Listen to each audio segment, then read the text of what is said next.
আজ শেষ হতে যাচ্ছে ভারত পাকিস্তান যুদ্ধবিরতি চুক্তির মেয়াদ।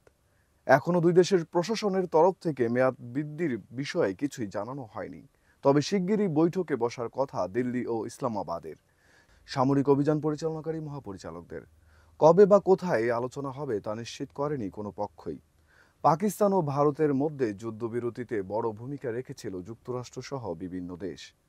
যুদ্ধবিরতির পরও দুই দেশের মধ্যে সংলাপ আয়োজনের প্রচেষ্টা চালিয়ে যাচ্ছে তারা।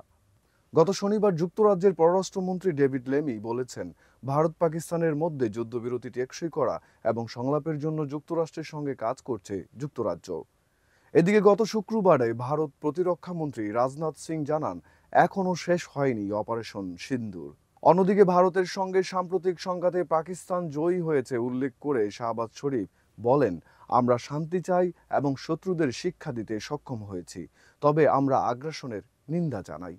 আমরা চাই বিশ্বের এই অংশ কঠোর পরিশ্রম, অক্লান্ত প্রচেষ্টা এবং প্রতিবেশীদের মধ্যে শান্তিপূর্ণ বসবাসের মাধ্যমে অন্যান্য অংশগুলোর মতোই সমৃদ্ধ ও প্রগতিশীল হয়ে উঠুক।